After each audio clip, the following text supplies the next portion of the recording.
I can't believe I didn't know about this before. My grandmother taught me this secret and I was amazed. We put in a blender 3 tomatoes cut into pieces, half an onion chopped, 4 cloves of garlic peeled, 60 milliliters of water. I'll cover the blender and blend on maximum speed for 2 minutes. After this time, we set the mixture aside. In a pan, I'm going to add a tablespoon of butter and stir constantly until it melts. Now, with the help of a strainer, I'm going to strain the blender mixture to remove the residue.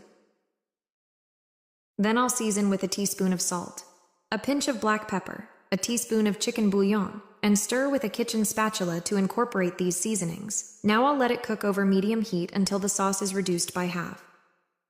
Meanwhile, in a bowl, I'm going to add a cup of wheat flour, a teaspoon of paprika, a teaspoon of salt, a teaspoon of garlic powder, half a teaspoon of black pepper, and I will incorporate these seasonings into the wheat flour.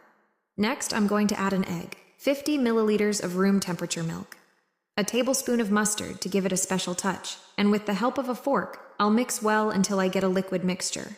Now I'll dip a chicken breast cutlet in this mixture, soaking it well on both sides. Then I'll let the breast rest in this mixture for a few minutes to absorb all the flavors. On the other hand, remember the sauce we were reducing? It has now reached the desired point. I'm going to add 80 milliliters of cream and stir constantly to incorporate it into the sauce. Once incorporated, I will add 150 grams of pasta, which I have already cooked beforehand to shorten the recipe.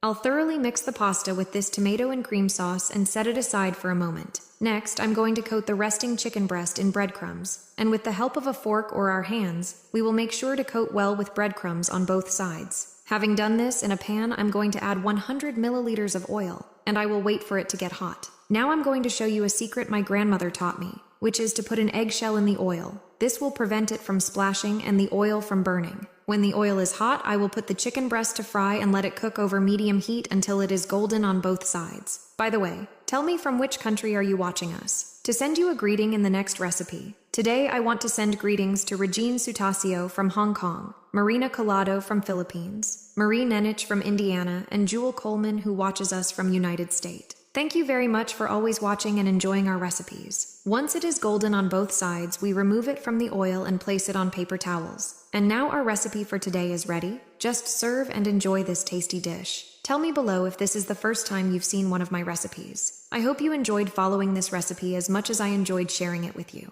Thank you very much for watching my recipe to the end. See you in the next recipe.